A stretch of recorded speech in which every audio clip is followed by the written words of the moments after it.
6 ways to manage your time effectively. We recently unpacked this in the psychology of sales.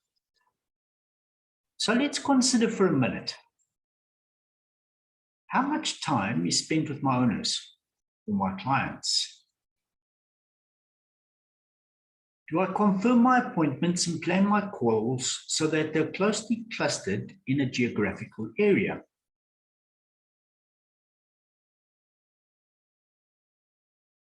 Is my paperwork done completely and correctly before I take it on a call?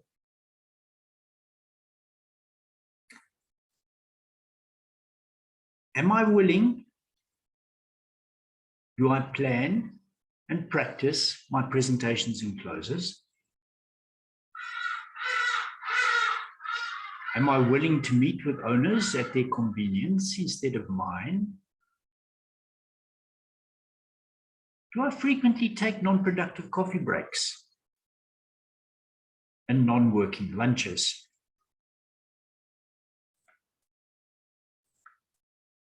If we go through those questions, how much time is spent with my owners? I recently spoke to somebody and we did a quick calculation. For the week, the total amount of time had been accumulated to approximately 3 hours. Now, if we take a standard work week of, let's say, for example, 40 hours, that's 3 out of 40. That's not even 10%. What are you doing with the rest of your time? Do I confirm my appointments and plan my calls so they're closely clustered in the geographical area? Well, petrol prices, folks. You need to localize everything. And those that actually work in border-bound areas know this well. Is my paperwork done completely and correctly before I take it on a call? Well, have you done your homework? Do you know who you're talking to? Do you know what you're meant to be doing? This is cold calling 1. Get your basics correct. Do I plan and practice my presentations and closes? This talks to your closure rate and how efficient you are actually tracking and tracing your data.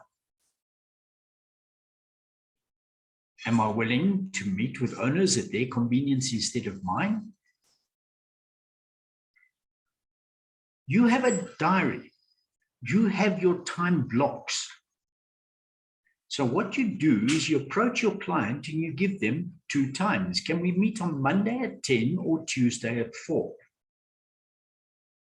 They will think that it's on their time, but it's actually on yours.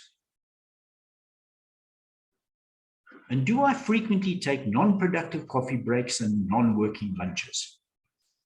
Well, hey, the whole country is depressed right now. And that's part and parcel of why we're taking coffee breaks and non-working lunches. Because quite simply, we don't have vision boards and a drive to get where we need to be. So one of the biggest problems that property practitioners have is actually managing their time efficiently. You are only working when you're face to face with a real, live owner, buyer, or tenant. You're not working when you're filling out forms or proposals. And major time wasters are, first of all, procrastination and delay. Putting off getting out there and talking to people.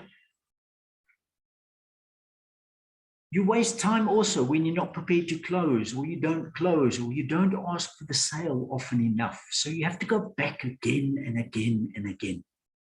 Inaccuracies and deficiencies are major time wasters, so be sure that all your paperwork is done correctly. Check it in advance. And lack of product knowledge, well, that's a major time waster. How many of you know your mandates? How many of you know your presentations? How many of you know what your 8-week marketing plan is all about? They are major time wasters, as are unconfirmed appointments and poor planning of calls in a geographic area. Cold calling again. And other time wasters include perfectionism, or insisting on everything being perfectly in order before selling, distraction or mind wandering, and fatigue or overwork. Nothing can be done to help a person who lacks ambition, desire, and energy. You can increase your sales effectiveness by using your time to maximum efficiency, where advanced planning is essential. So plan every day in advance. Go to bed early. You owe it to yourself and your success to be fresh. Read sales motivation or inspiration material for 20 to 30 minutes every morning. Schedule your first appointment early. The people who have the least time to spare to see you are always your most valuable prospects. Because we know people who aren't making money and selling aren't talking to enough people. So spend 75% of your time prospecting until you become too busy seeing customers. Spend your entire day working. Make every minute count. Don't think of your days in terms of hours. Don't think of it in terms of mornings and afternoons. Think of it in terms of minutes. And if you use your lunch times and coffee breaks well and get started a little bit earlier, you can then gain as much as 2.5 to 3 months worth of additional income every single year. So listen to audio cassettes in your car. Avoid the radio and make all driving time learning time. Upgrade your sales skills continually. And if you can increase your ratio of closes to presentations, then you're making the very best use of your time. So remember, you're selling only when you are face to face with somebody who is qualified and capable of buying. Let's say that again. Remember, you are selling only when you are face to face with somebody who is qualified and capable of buying.